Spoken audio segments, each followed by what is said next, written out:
everybody's doing. Good evening. Hope Hi you're all doing everyone. well. Good Hi. evening. So here Good we to are. see you all. Once again, I still do. We have two married couples with us. We have Eddie and Lorraine, who they've just reminded me they've been married 12 years, which seems I would have said maybe 6. Never forget Eddie's wedding when I said, "Where's a golf club?" Was it? Toaster race course. There's a race course in Toaster, and I said, Eddie, where's the how's she gonna get here? There's no road, and he says she'll be alright, she'll come. I heard because helicopter landed. I was like, oh wow, you should have told me. Let me do that before you. So Eddie and Lorraine has been married 12 years. Then we have Jerome and Danny, newlyweds. Jerome and Danny, our daughter. Son-in-law, they've been married not a year yet, right? Yeah, a year and a bit. Just a bit. Oh, is it? Year and a half. Well, maybe it's my age. Time is good. So, welcome everybody. We hope you will get something out of what we're going to talk about tonight. Our main theme tonight is withdrawals and deposits in marriage. A lot of people who just get married, and selfishness is one of the major breakdowns in marriage, because they want to be pleased, they want to be made happy, not realizing it's not 50-50, it's 100% each. And when we come in with the right mindset, recognizing we're coming in to be a blessing to each other, to work with each other, and you when you start giving, you can't go wrong when you're giving all the time. But when you're just taking and taking and taking, there's going to be all kinds of arguments. So Yeah. Are you throwing it over to me? Well, I think for me, let's talk about withdrawals first, because it's really those are the things that kill off a marriage. And I think one of the things that we need to understand is that one of the things we just kind of touched on was growing your marriage. And I think a lot of people get married and we think, we've done the whole church, we've walked up the aisle, we've done all the party, the whole works, and then it's just settle, we squat. And we don't think in our minds, we actually want to grow this. There's somewhere that we want to go. There's things that not just accomplish materialistically, not just, okay, the house, the car, the kids, but in your marriage, and that's what we really want to talk about tonight. In your marriage, as a couple, forget the kids, forget the house, forget the cars. You as a couple, are you growing or are you stagnant? Did you, somewhere along, some people stagnate at the beginning and they think, I've got it now, I've got the ring, I'm going to sit, I'm going to squat, and there's zero growth. But for us, I think the goal has been, from the beginning, I think we talked about growing old together. That's the end result. The plan was there from the beginning that we're going to stay together, we're going to grow old together. But in between, in the journey, there is that conscious, it doesn't just happen, it's a conscious decision that we're going to grow as a couple, we're going to mature as a couple. And I think if you're growing something together, it's going to stay stronger. I don't know what you guys think on that. I think we should just break down the terminology withdrawals and deposits for those that it's a foreign terminology too. Because I think a lot of people may have never heard the concept of withdrawals and deposits. And I think it's written in a book called His Needs, Her Needs, where the author gives the example of being a bank account. So you've got your love bank, and just like you would into a bank account, you would withdraw and you would make deposits. And if there's no money in there, then you go into a negative. You go into that's a couple. Be like an overdraft, right? So you're like minus. Yeah. And I think that's what's going to be really amazing about what we're exploring tonight. That we're thinking, if you see it as a love bank of your marriage, of your relationship. What are you doing are you in minus constantly, or are you actually doing things to add value? And when you do remove and when you take away, what are you doing to replenish? And that's such a good mindset to have. I know a few years ago, a few of the girls that I was mentoring, we began a saving thing. And it required you to save every single week. And if we can adopt that into marriage, that I'm going to make deposits, not just once a week, because then we can be stingy with that, right? Yeah. But I think it's how generous, this is a great place, right, to practice generosity. Is that I'm not just going to talk to you once a week or do an investment once a week, but it's every day. I can deposit something. It doesn't always have to be the big, huge thing, and we can make deposits, but at the end of the year, you can look back and think, wow, we've really, there's actual progress, there's actual more. But I think what's really important is from the beginning you have to have goals and vision. Yes. What do we want? Because most people, what they do, and this is where problems come in a lot of marriages, because you go into mundane. So it's work, home, church, work, home, church. So you've got this triangular life where work, home, church, and there's no, like one year I remember I was trying to call someone, and it was a bank holiday, Good Friday. I tried to call him Good Friday, Saturday, Sunday, Monday. Couldn't get him, and I said, "Where were you, man, my friend?" He said, "I was in church Friday, Saturday, Sunday, Monday." And I said, "When did you spend time with your wife and your children?" Yeah. And he says, "No." And a lot of churches, what they'll do, they'll keep you there all the time. We don't do Sunday night on purpose because looking at life, you work Monday to Friday. Saturday's washing, cooking and cleaning, preparing for Monday. Sunday you're in church Sunday morning. Sunday night most churches have you come back again. When do you actually get to build your relationship? Yeah. So we on purpose don't do a Sunday night service. You got Wednesday, you got Sunday morning. So Sunday we encourage people after the service to go out to dinner as family, as couples, as fellowship together. And there's no goal. So I see a lot of couples once they get married, they stop the dating. Dating is a huge investment. Yeah. It is a huge investment. These guys, this is called relationship goals, guys. Relationship goals. You have to have those. But the dating, because what happens is when people meet, they date. And then once they get married, they get into that mundane, that triangular life. Yeah, and then they stop, they stop the dating. So everything begins to get mundane, boring. There's no holidays, and I remember when we got married, we couldn't afford a holiday, we were always dreaming. We couldn't even go to Cornwall for a night, because I never get in Cornwall. They didn't charge a hotel room, they charged per person. And we actually went to book it once, and thought it was quite cheap, but then we realised it was per person, so we didn't have any money, and then the petrol to get there was a huge bank loan to get there. This is life was hard. We've been there from the beginning though, where we didn't have, and today a lot of people make the excuse, I can't afford that, we can't afford this, but we started off with a lot less. We started off at the bottom where we couldn't afford the petrol. That we went through a season where we didn't even have a car, so we were relying on public transport. But you have to make that decision with your relationship goals that you're committed to it. There has to be that commitment to your relationship goals, right? But then if you look at it, God never created us, the marriage just for us to enjoy it, but He created so that we can have fun, we can enjoy it, so it doesn't have to be mundane. Because if you look at many Christians, it's now either church, work, home. So if you have that, if you create that in your marriage, it becomes boring. And you create loopholes whereby someone is looking for something out there. But you also need to hear messages. It's really what you hear is really important. You've got to hear messages on relationships. And I've had people who say they've been in church for 5-10 years, they've never heard a message on relationship. And the problem is like, where do you learn this stuff? Where do you go to learn? I mean, this is like marriage and dating and relationship. Where would you go to learn that? It should be coming from the pulpit. And it's funny, in our growing up in church, no one talked on relationship. No one. But, there was nothing on relationship. But the family is the foundation of society.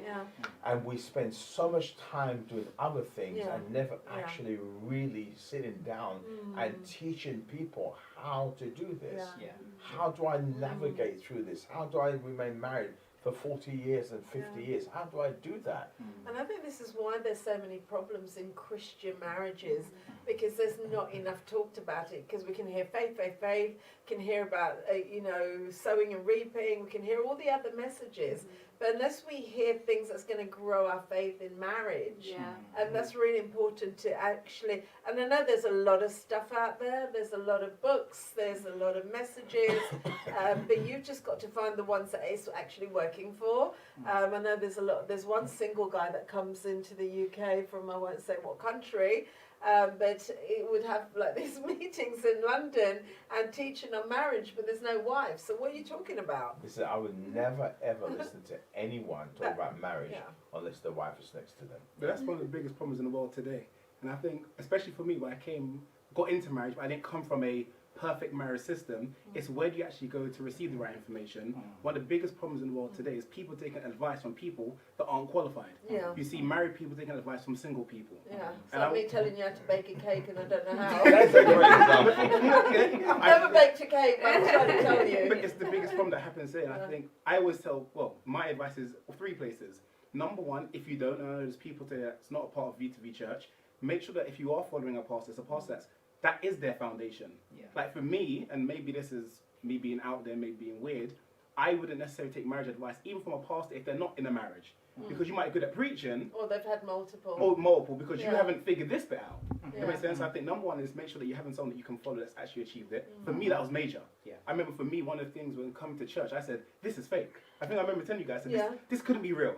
So how can somebody it's almost looking perfect. But the reality is they've laid the foundation. And of course, it's not now to try and be like your pastors, but you adopt something because it has worked for them. So number 1. Number 2 is getting the right books. Making sure that you're taking the right books, taking the right information in. But finally, is actually within yourself. You've got to be creative. Marriage is all about being creative. What might work for Eddie and Lorraine isn't necessarily going to work for us. And I think that's where you've got to make marriage exciting and spontaneous and makes you fall in love again and again every single day. Otherwise, you can, again. We call that writing your own story. Writing your own I think the other thing is because if you look at it, I think it's more on the culture, whereby when you're married, people focus on how to be a good wife. They never focus on how to make the marriage work.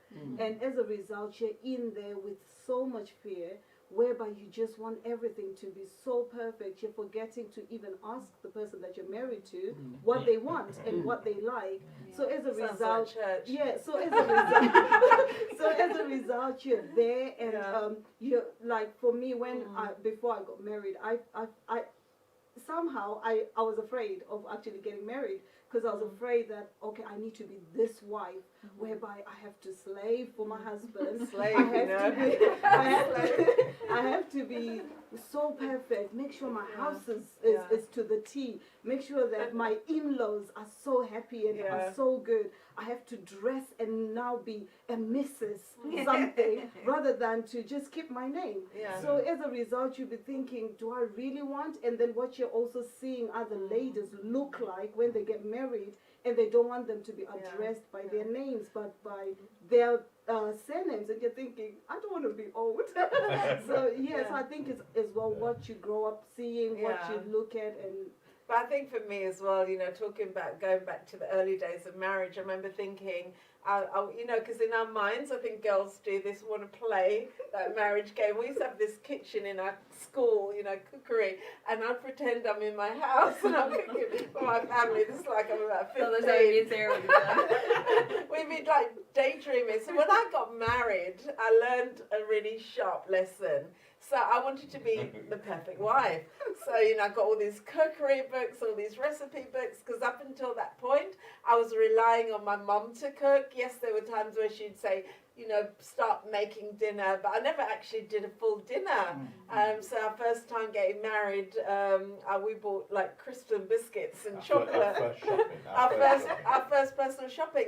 But then I wanted to be this, like almost like a Stepford wife. And no one told me this, but in my head, it was like every day he was literally running home from work because I had this 3-course meal, and I would cook all. And that's where he had the first time we did a baked did a baked Alaska, and he was so blown away because there's like this ice cream thing I've cooked in the oven.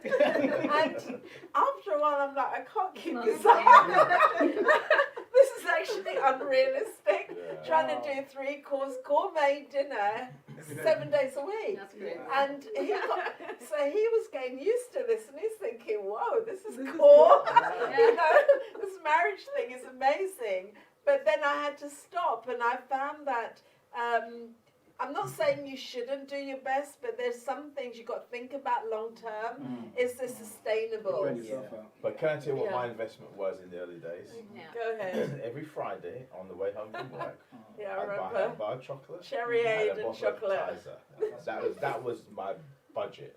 Good job I didn't take it personally. I was like a stick back then. I was It like was size my 6. budget. I could have taken that as like he's trying to tell me But I'm I too think skinny. I think it's really important what you said, because I think it's understanding that there's seasons in marriage. Yeah. Yeah. And every season, Yeah, that there's wouldn't work times now. where but there's times that you can do the elaborate things, but I think Yeah. it's finding contentment in the small things. Yeah. And it's understanding, for example, if we're saving for a house or we have a particular goal that we're Absolutely. working towards. Yeah, it's great that I might be dripping in Chanel or Louis Vuitton, but it doesn't make sense if we're trying to save for a property. Absolutely. I would rather not have those things because I know that we're working towards a goal. But I Yeah. think some people are very selfish in marriage and they want. And when those things aren't met, they create this unrealistic expectation on their spouse. Yeah. And I think it's so important that we communicate effectively, because it's understanding those seasons and you're journeying together and you're going through seasons of life together, and there are going to be seasons where you can splurge and you can, do lots of exciting things, and the dating can be, oh, let's go on holiday this weekend, or let's go for a weekend away. But Or it let's might go to be Barcelona like some did. yeah, but there Like for isn't- us, the reality Yeah. was Who went to Barcelona this week? but you know, for the reality for us, for the longest time, I think we'd had all our kids when we first went on holiday. Had a proper holiday. So sometimes, like Danny said, selfishness, and that is a massive withdrawal. If you're unrealistic and you're expecting, you're trying to achieve goals in life, but you're kind of like, you haven't taken me out lately, you haven't spent money on me lately. Sometimes you've got to get on the same page, especially when you're trying to achieve something together, and it's selfishness and a little bit of bratty behavior. I know at the beginning, I'll expose myself. He used to tell me, you're spoilt, because because I was, my parents treated me a certain way, or my dad anyway, spoilt me. So I was expecting that treatment from him. And so he would accuse me of being, a bit bratty. So one of the things I think when we talk about growing your marriage, you have to grow out of your brattiness, grow out of, because those things come with singleness. When you're single, you can be, you are selfish. John, do you find that? Did you find that? In Am I Delhi? bratty? Well, Danny was Maybe it was a little bit. What I found out Danny was very during this, interesting. Danny was Very interesting. Hello. I think one of the most important things is on the withdrawal topic, and I was going to say it, is the importance, it's not even a bad thing, the importance of communication. Yeah. The importance of communication, I think that's where a lot of people, especially in marriage, go wrong.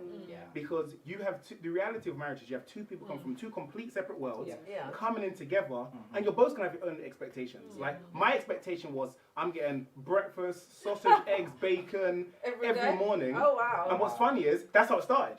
Right. So in the beginning, I remember waking up and like, oh wow, this is good. But after like a week, 2 weeks, you're waking up in the morning, there's no smell. Like, what's going on? If you know me, I love food. Something. That's his love I'm language. like, what's going on here? Like, have I done something wrong? I guess it's every man. We all have No, it's really his love language. If you want to upset me, don't cook. I'll be sorry. I think for many guys, we've got unrealistic expectations. There are certain things that we think in our heads that when I get married, my wife is gonna be cooking for me all the time. Sex all the time. Sex all the time, and then it doesn't happen. But going back to what Pastor Erica was talking about, being creative, because you look at it during this lockdown situation, many people might have said that, oh, we can't go out, we can't do anything, but you have to be creative. Like for me and Lorraine, we've been going out for walks. We discovered that during this lockdown that we can actually do walks. We leave our phones at home, and sometimes we walk for about an hour or two, and we are talking non-stop. We're dreaming, and and you forget the outside world. Yeah. And it's good sometimes. Yeah. No, I agree completely. I think that's one of the most important things. I think one of the things that I've realized is the power of investments. And so like Dan did the example earlier about putting into the bank, and one of my things that's always conscious about is what are you doing? Because for me it's like, and maybe I read into things too much, but I'm like, at the end of the day, let's say something was to happen today. Would I leave this earth and have I done all I could have done to make her happy? That's my always continuous thought. What am I doing to invest in the marriage so I know that she's in the best possible place? So for example, this week we just came back from Barcelona. Well, throughout the lockdown we did things such as, okay, there's nowhere to go, but let's check online. We forced things like mini golf, did things such as walking, going out for walks. We've even done small things like people are like, oh, we can't go cinema. So we created our own cinema. We went to the car, put the phone screen on the front of the dashboard and sit back and watch a movie in the car. Now it sounds silly. If you told me I'd have lent you my iPad. It sounds silly, but you're doing creative things to continuously invest. And it's also important to understand one another's love language. Because one of the mistakes that I made, and maybe this is withdrawal and an investment, is I was trying to love her in a way that I received love. And the reality is someone's only going to receive love in a way that works best for them. Like for example, Danny, real simple. One, take her shopping. She loves it. She goes around, was in Barcelona, she's looking at things, she's ready for shopping. And here's one thing that's for me, I can't stand shopping. I get hot, I get sweaty, I'm like, why am I here? And I don't know why, maybe... Investment. Yeah, it's investment, I get it now. I get it now, but I don't know, for me it's like, you go into a shop, you see a bag, buy it. Then we go into a shop, see a bag, won't get it done, we have to go to another shop, go to another shop, and then you have to compare, and then we go back and, okay, I like this bag. You get that bag, then go back to another shop. But you know what? These shoes actually go back. I'm like, I've been there for like 3 hours. For me, the interesting one is when you go for food shopping. And then you go into an aisle. I've been banned from shoe shopping. And then someone has to go through everything. And I'm like, we know what we came here for. Can you not just go pick? So what I do, what Pastor always used to say, I check the list. I go around, pick what needs to be. He goes to the checkout point, and then I'm still Wait coming there. sorry, excuse me. I even say that to him, like, I think 2 days ago. Standing at the checkout. I say to him, That's really I bad. say to him, that's it. Withdrawal. No, I actually like doing food shopping by myself. Yeah, I got because I can banned. take my time. Can I help? I got banned. One time I had to call her. I was worried. Wait, an hour and a half. I'm like, where are you? Like, you going to work? What's going on? She's like, oh no, and she doesn't shop at one place. Like, you go to Aldi and you go to Tesco. I'm like, you get everything from one shop. She's like, oh, I don't like the mangoes here. I'm like, oh, okay. No, Yeah, but let me check what the investment is in this scenario, right? It's not that you go shopping. It's to enjoy what they Having enjoy. a laugh. Yeah. It's to learn to love what they love. Yeah. Because I can go... I go to the supermarket. I actually enjoy it now. I used to hate it. I go shopping with her. I know how to shop for her better than she knows. But how to as shop well, for herself. we're shopping differently. You know, I'm shopping. My head is meals, Yeah. and meals isn't just the meat and potato. Meals is the spices. Yes. That make the, Which I have to get the- into the shop. that makes the meat nice. And you know, thank God for online sometimes because. You know, I get all the deliveries, and I've got one waiting out there, and it's a box of spice, because you know you're thinking differently, and and that's the whole thing. Women and men think differently, and if we understand that, we're able to understand each other differently. So you guys could be out shopping. The women are thinking about what all the things do I need to make this a meal, where you're just thinking we just need bread, milk, butter, and some meat. That's what he does. He goes, picks up all the milk, picks up the eggs, picks up the bread, and his hot cross buns, and he's done. Talking about withdrawals, there was a time when, Pastor, I think you went to Kenya, where you were talking about giving up the right to be. Oh yeah. Yes. To be right. Yes. And then, that's really good one, guys. That time we had a disagreement with Lorraine, and then we kind of. No. You had a It wasn't like that. You had a difficult. He was in the wrong. And then I thought, okay, the apology is going to come. And the apology didn't come. So I was like, okay, let me be the bigger person. Let me give my right to be right. Then I say to him, so I called him because I was on my way to work, and I said, you know what, I'm really sorry about what happened. Let's move on. And then he was like, oh yeah, it was about time. Withdraw. You never do that, guys. Like, oh yeah, it was about time. I was waiting for that. And I said, and immediately I said, I'm taking back my sorry. I was giving my right to be right. That's not withdrawal. That's a measure. overdraw. That's a measure. You're gonna debt, boy. Bankrupt. You know what we've learned throughout the marriage, because marriage is a longevity. It's not a sprint.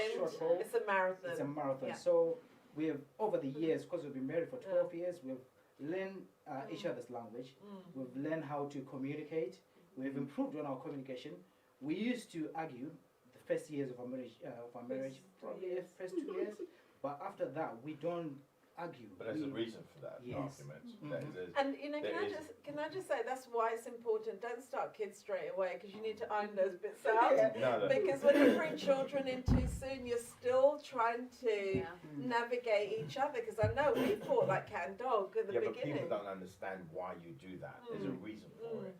It's because when God puts you together, everyone I've noticed where God has joined them, they're usually opposites. And the Bible says, iron sharpeneth iron, so the man encounters his friend. And these two have got to be forged into one. And you can't forge anything without some sparks. In the first few years of the arguments, now, if you learn in the early stages how to resolve conflict, you'll be way ahead of the game. But when you forge in together, where you becoming, because what you want to do, if only one is forged, the other is a doormat. And what you're doing, you're establishing your place in the marriage. So like now I'm sure there's things you don't have to discuss, like who takes the bins out. But it's not a forced establishment. No, it's not. You're not forcing. It's not manipulation. No. It's a team working together, and the longer you be together. So what you've done now, the forge has taken place. So the spark's not flying anymore like that. And now it's just like we have this thing where there's no arguments like money or anything like that. We don't. You get to the place where you overcome so much, and there's a lot of people listening, and this may be alien to you, but we're talking about how a godly marriage could be and should be. We're talking about where two people come together.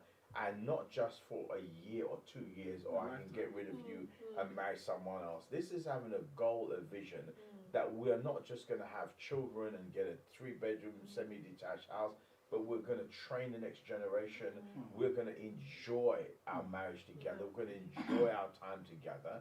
We're not arguing. Our debate now is who could live without the other one. So I said, obviously, I need to go first because she can cope. And she said, no, I can't do what you do. And I said, I can't do what you do. Maybe we'll go together. I don't know. But this is the conversation. But it's not like there's no arguing. There's no. It's just you can get to the place. But you know what? It takes two people. It does take two of you. It cannot be done. How can two walk together? Let's agree. Both parties need to both be of you on the same in page. agreement. And like when I was in South Africa, and I heard myself say, I've never heard that statement in my life. I just heard that. I said it came out my mouth. I give up the right to be right. And I kept saying it, and I realized Jesus gave up his right to be right. When I came back from the safari, I kept saying it, and I say it more and more. Then I realized there's not every war I need to fight. There's not every war I need to go to war for, and you have to count the spoils. And I always ask people this question: when you fight, who gets the glory? Is it you? Is it God, or is it the devil? And I know the devil is on assignment to destroy families, because if he can cause a divorce in the family, it is not just the couple, it's all the generations to come. Because we've counseled people who are 50, 60 years old, their family went through divorce, and to this day, they've still not recovered. That's so crucial what you said. I had this conversation with Jerome the other day, and I was like, it seems so unfathomable that people get to the point where they literally hate each other. You see that people, when they get married, they're so in love, there's like your favourite person in the whole entire world, and they get to this point where they're literally arch enemies, and I'm like, how do you go from that to that? It's like day and night, and I'm like, it's a process of, it is. chipping away, It's chipping away, and it's that withdrawal, it's that constant withdrawal. And one of the things that when I was praying for this session, for this episode, was that I really felt like there's so many people where you need to take control of your mouth. That there's so much power in your tongue, and it's like what the Bible says: there's life and death in the power of your tongue, and it's so many people you take away, strip away, because you just can't keep your mouth. And words can be so destructive, and once you put it out there, you can't take it back, and that's a form, you can do and do and do and do, but if you've spoken those words into each other's life, and you've caused that resentment to take place, and that lack of respect to take place, it's so hard to come back from that. And I think it's so important that it's better to walk away and say nothing and process than to just lash out. And I think, it's how do we now move forward, that if we are at that place of, we've become so fragmented, we've become so far apart, how do we now navigate? And I think that's something that we should really talk about, because it's not taken for granted that everyone does have a happy marriage. Not everyone loves being married. I think one of the things that we talked about was neglect. When if you think about neglect, there's a thing I follow on Instagram with pets, whether it's a dog or a cat that's been neglected, and someone finds that animal who's like on the verge of death, the skin and bone, diseased and everything, and then somebody finds that animal and just pours love into that animal, and this animal flourishes and puts on weight, and where the animal, from the abusive situation it was in, from the neglect it was in, the animal, there's one where the dog wouldn't even come to near the person, because obviously it'd been abused and neglected. And we had the one in St. Vincent that we were feeding and treating like that. And again, when you think about children, when we think about if you neglect a child, that's regarded as abuse. But many of us don't think about neglecting our partner. And neglect is quite broad. It's from the things that Danny just said, to where we just pass each other like ships in the night. No care. There's no care. There's no physical touch. There's no hugging. That's hard. And you just like barely have a conversation. That's actually neglect. It's a massive withdrawal. But if you've been living in that situation, and I know I'm talking especially to some of the ladies there, and you may be feeling pain because you are that person that has been neglected. It's like you're there, but you're not seen. You're not acknowledged, and it's really important as human being. We, just like an animal would thrive from attention, from physical touch, from love. We are designed to flourish, and that's one of the things we cannot afford in our marriage, where we are neglecting it. And I'm not saying you neglect it on purpose, but we can slot into that place of neglect where we don't resolve conflict, and we leave things and they pile, that's like you saying, you started off, you're so in love, and next minute you're each other's enemy. That's called neglect. And it's neglecting that argument. You never dealt with it, so it's there. And it's a gradual erosion. And it's gradual. Now there's a mountain of accusations and abuse and all kinds of things, and we've neglected that. We've never dealt with it. So if you know that you've got a pile of stuff there to deal with, you've got to begin to take them down one at a time and begin to open that file and begin to deal with what's in there. But the question is, where does it start? I know, because Will was talking about this the other day, and I said it almost happened with me, and I tell people where it comes from. Often it comes from how you was raised. So for example, when I was raised, it was normal, like if, let's say we did something and my mum was upset, she would give us a silent treatment. Now you just see it as a silent treatment. So I learned, that's how I manage. If conflict comes, I don't do the arguing or the shouting, I just don't speak. And we realized in our marriage, if there was an issue, and it could be small issues, and don't think that you need a big argument to cause a big problem. Sometimes just small problems, not dealt with, turn into big problems, because you're left by yourself now, create things in your mind, and start dwelling upon things, you create scenarios that aren't really there. And when you allow those things happen, neglect, not feeling love, then there's not affection, then you're back to back in the bed rather than kissing and hugging before good night. But all these things happen. And if you allow these things to continue happening, eventually you're separating. That's why it's important to, it's not only about communicating, it's about when to communicate, but not recognizing why is this happening, why am I not communicating, where does it stem from, and how do I correct it? And that's why effective communication is extremely key. But I think over the years, because like I said earlier, so many times people go into marriage without realizing what they're really getting into, because you think that when you get into marriage it's going to be happy ever after, but marriage is not like that. There's issues that come along the way, because we're two different people from two different backgrounds, we don't know each other, and then there are challenges that comes along with the marriage. For example, we've been married for 12 years, we've been trying for a child for the past 12 years, right? It's something that could cause major issues in the family, and it's about how you manage it, how you understand, because for some of you have seen the Girl Talk where Lorraine was explaining the journey that we have been to, but I've come to understand that, you know what, this is a journey that we're in together. The reason why she can still smile is because I'm supporting her. I'm behind her all the way. She has been to like 6 or 7 operations, and it has taken a toll on us. But I support her throughout. I'm not like, why is this happening to you? Why are you not giving me kids? Why is this? Why is this? I'm supporting her. I've got her back. So I love that. One. Supporting each other. I love that. And that's so important as a couple, that you are supporting each other. Have each other. You have each other's back. And I think my husband knows that whatever I've got his back. Anything that he knows that I'm always going to be watching out for his back. So he's not, if I say something to him, he knows I mean it from a place of, of caring. I've actually got your back. So that's a really powerful statement. That's what we said at the beginning. Another thing is family as well, because family comes in, and then good thing God prepared me for this. Because when I introduced Lorraine to my family, I literally went before I took her to my family, and I'm like, this is my wife. I'm the one who's marrying her. You are not marrying her. If you are not okay with her, you are not okay with me. And from that day, no one in my family can come and speak to me about the flaws of. I told them I know her flaws. There's nothing new that you can tell me about her. So it was good that I protected her back from the onset. But I also think, because looking from a lot of problems in marriages, people are not friendly to each other.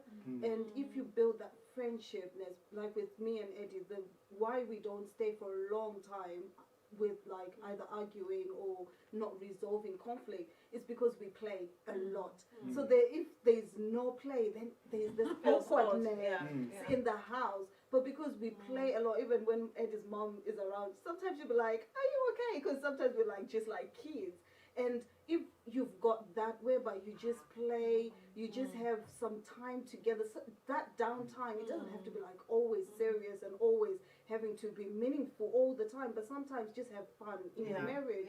Because if you lack that, even for a day, even for just 2 hours, 3 hours, the house is quiet, and you need something to break it. You can't have serious all the time. You can't live on this. It's all serious. We've got a question. If you have any questions, send them in, because we don't have much longer. This pains me when I read things like this.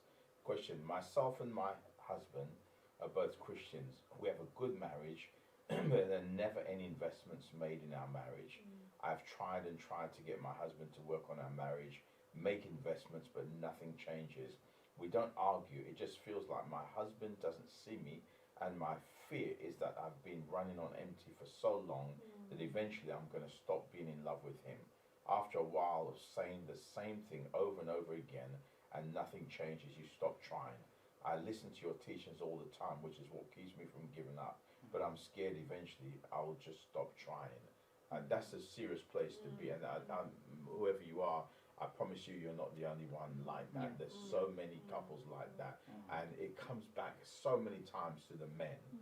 You know, unity is such a powerful force. God says how good and how pleasant it is for brethren to dwell together in unity. Psalms 133, the last verse says he commands the blessings. And if only, I have to go back to the churches. You're Christian, your church should be talking about relationship all the time. Every message is always something about the family. Faith comes by hearing, and it is not a coincidence that you all products of what you hear, and all the men in our church, you know, you hear them.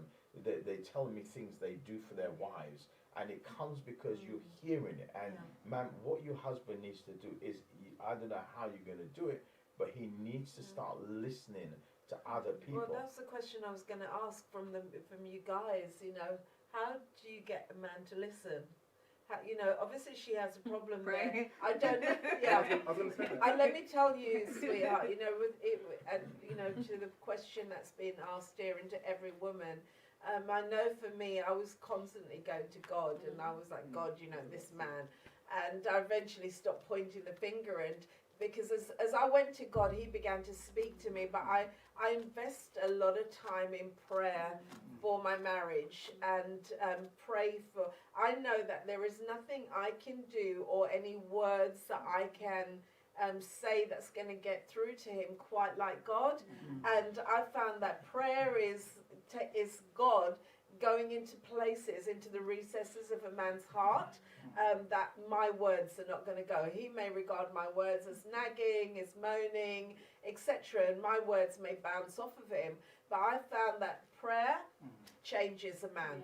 1,000,000%. And whoever, for that lady or that family or anyone else, believe me, I remember those days when I would actually go to them and I'd say, you're praying for me. I said, because I'm now thinking how I don't normally think. Yeah. And God generally, I can tell you this, if you're a wife, pray for your husband, pray for your husband, pray for your husband, pray for your husband. Because God does communicate with him. Yeah. And that is one of the most powerful investments. You know, we're talking about withdrawals and investments. And I'll just encourage you, I know it's hard.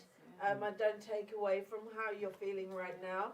But prayer changes things. It really does. And if you believe in prayer and you believe that there is a God and He can do miracles, it doesn't matter how hard that man is or how detached he is. Prayer can get into that place in his heart and begin to change him. So that's a massive investment, and it may not be at the stage where you're both investing, but you're investing into your marriage. And one of the things, you know, I wanted to bring up as a couple, you know, we talked about all these different things, and you know, Jerome was saying about how, you know, the way you saw your mum deal with situations. And we are actually modeling to our children how to deal with conflict. So when they in turn get married, if they saw that every time you had a problem, you went and got a bottle of whiskey, or you reached, you know, Lorraine was like knocking back a bottle of wine a day, guess what? But you know. But that's what we're modeling to them. We're saying to our kids, this is how I resolve conflict. And we're communicating. So when they grow up, it'd be like, if Jerome had seen that, he'd have been like, I need to go buy a bottle of rum.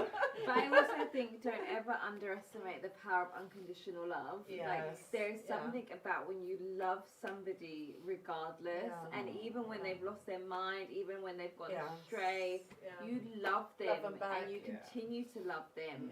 And sometimes I think it's just sometimes you need a change of environment. I don't know if it's possible for you. Maybe you can book a weekend away, but I think just the two of you. Sometimes when you're in the same environment, and we talked about at the beginning, when it's just day in, day out, the same thing all the time, it's really hard to have those conversations, and it's really hard to communicate. I think if you can remove yourself from just the normal routine, where you can actually, it's not work, it's not me cooking, it's not me doing the mundane things, it's me and you, and sometimes it's going back to the beginning and actually going back to where it all started, going back to the foundations of where you began, and actually remembering why you chose each other, and why you fell in love with each other. Can I also say this as well? A lot of women are under the impression that the man is responsible for booking a romantic dinner or a date or anything. You do it. No, but this is what you do. Me. We both do it. We do it's it. never your strength. It's we. You know, like I'm not good at if it's a hotel. But you picked where we went out. Yeah, but I said to Danny, if it's something I don't know, if I'm going to a hotel, I said, Danny knows. But I have sent him stuff. I'll send you stuff. Be like, oh, this is nice. You should love it. She sent me one. I'm going there. So she sent me these different places, but don't be afraid to book it if you're a wife. Don't be afraid that you're not losing your womanhood to do it, and you may just create that perfect storm. It's a refreshing. And you've also got to realise that some guys. I remember one married guy you were counselling, and he said he came and asked Pastor, how do I love my wife? I actually don't know. I've never seen it modelled. I haven't got a clue how to love her. So he would tell him every day, do this for her. And he did that until the guy got it. And sometimes we don't realise the background and the different cultures, even though we may even be from the same country, but we're brought up in different ways. And if he, we went through a lot of stuff because of his upbringing. There wasn't a lot of affection, and in my home it was like everybody's like, there was loads of affection. My family's like super, like not sensitive, but we're emotional. and he was totally different. We were north and south, so he never got me, and I thought he was hard. I was like constantly felt like he was stomping all over my heart. Talking about culture, because I grew up in a family whereby my dad was abusive, so I had to make a conscious decision that I'm not gonna go this way, even though sometimes I see that there are certain traits, because it's something that I grew up seeing. So, but I constantly go back and say, I don't want to live like this. I don't want this. So going back to the lady who just asked the question, that how do you make your husband listen to you? For me, what I find that works for us with Lorraine, we talk a lot. And we our marriage is an open book, whereby if she's not happy with something, she can tell me, you know what, I'm not happy with this. And when we do our walks, we talk about that, and she's open to say that I'm not happy with this, and I'm not supposed to argue with her or tell her why I'm doing certain things. I'm just supposed to swallow it and change. It's very true. Okay, one more question. Sorry, I was going to say something on the same thing, and this is to the men. I know it's to what do you do, but to the men, understand, and this is how I've read it. When I look at the Bible, everything God did in the beginning was good. The first thing that wasn't good was man. It wasn't right that man should be alone. And that's when he created a woman. So you have to recognize, don't just see your wife or your partner as anybody. Recognize that's who God's blessed in your life. They are the person that makes you whole. So every man, if you're listening, or we're going to see this later on, should be loving your wife. Recognize that she's a part of you. You should intentionally be wanting to love her, invest in her on a day-to-day basis. It's not always a woman. Sometimes women's doing great. But as men do have to wake up and begin to love their life. Men don't want to log on to programs like they They don't want to stay there. Unfortunately. Let me just give this question. What advice would you give to any couples whose love bank have been withdrawn for a considerable time? How do you begin to reverse the transactions? I would say sit down, have an honest conversation. Let's admit that we're not doing what we're supposed to do. Let's get in it together. Okay, what can we do? And if I'm a man and I don't know, my wife always used to say to me, "You're not romantic." And I said, "But I work every hour there is. I feed you. I put food on the table." That was my romance. I'm working every hour. Literally, I'd work 9 hours. Then I had an archway. I'd go and spray cars all night. And I just non-stop work, and then she'd tell me, "You're not romantic." I could hardly sleep. She told me I'm not romantic. Do you know what I mean? So, but then I said, you're investing in the wrong place. Yeah, exactly. I was investing in the wrong place, wrong investment. But I think another danger that a lot of people do is they keep a record of what they do. Right. I think that's really dangerous. I was going to show you this because let me finish this question first. What I was going to do. This is what people do. This is the Old Testament here. And I turn to get to the new. I've got to close the chapter. And there's this blank space. Now we can write our own story. And then when I close, we have our own story. So whatever's happened, and one of the biggest problems with people, they keep bringing up the past. We're always talking about what you didn't do, what you did, what you failed, what I done for you. What I done for you. I did this for you. I did that for you. You know what I do with my wife? I don't expect nothing back. I tell them the truth. Shame the devil. I don't But that's expect unconditional nothing. love. You love without expecting I just want anything in want to make her happy, and I do that every single day. If I see in the living room she looks cold, I wrap her in a Puts blanket on me. I think that goes make some both cups ways. of So I teas, think yeah. I think when you remove expectation Yeah. from marriage, Yeah. there's no room for disappointment. Yes. I think Yeah. the disappointment comes when, for example, for a woman, you want him to be romantic. So I'm waiting for you to bring me flowers home from work. When that doesn't happen, It's disappointment. you then lead it, and then you then start to resent that person or you resent that man because you're not meeting my need the way I feel like it should be met. But if it is maybe he feels like I'm going to work, I'm providing for you, I put a roof over your head.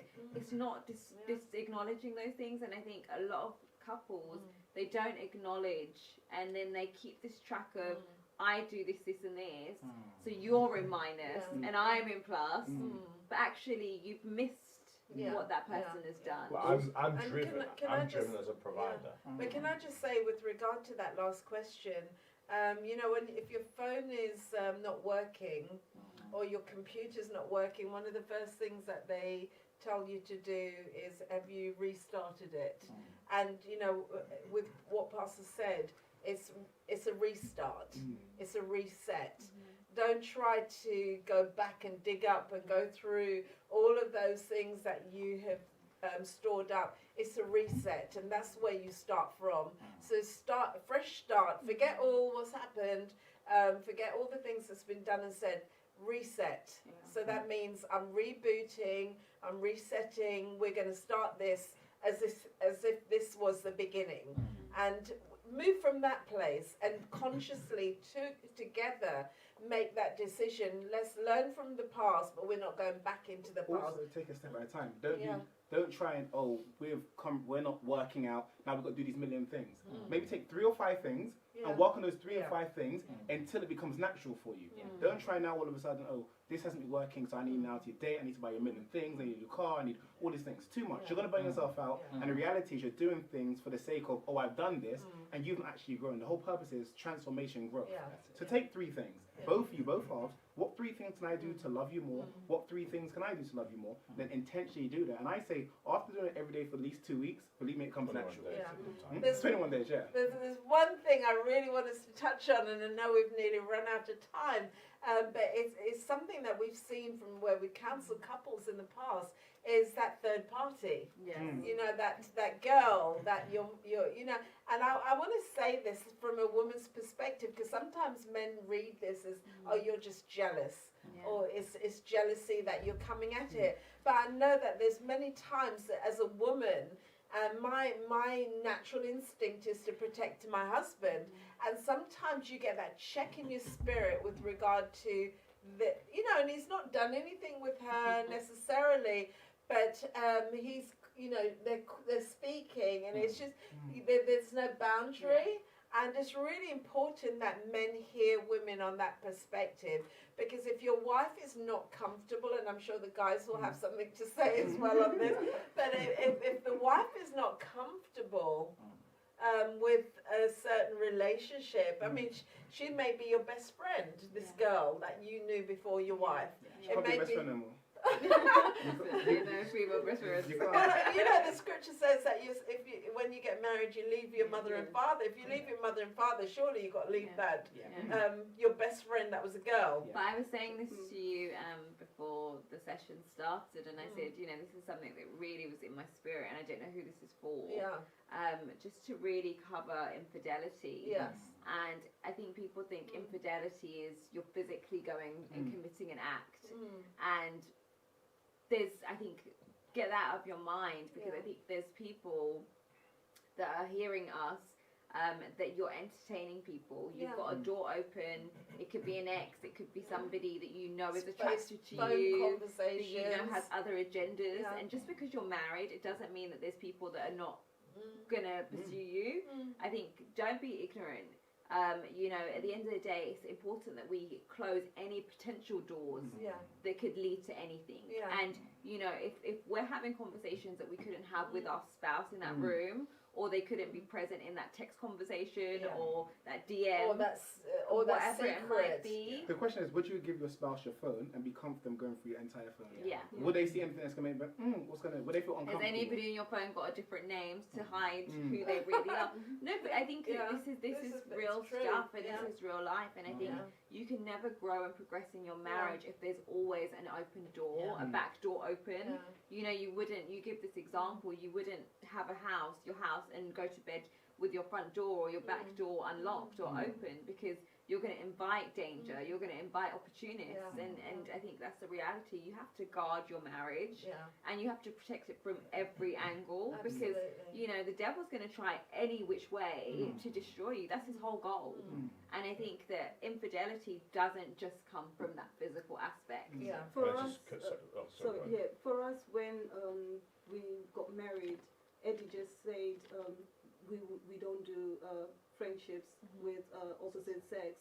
So for us, it has been like that, whereby I can't say, oh, I've got someone that I know, or someone from school, or someone that Ex-boyfriend. it cannot happen, because for him it's like you might be playing the friend part, but the other person has got a different Another agenda. agenda. So Yeah.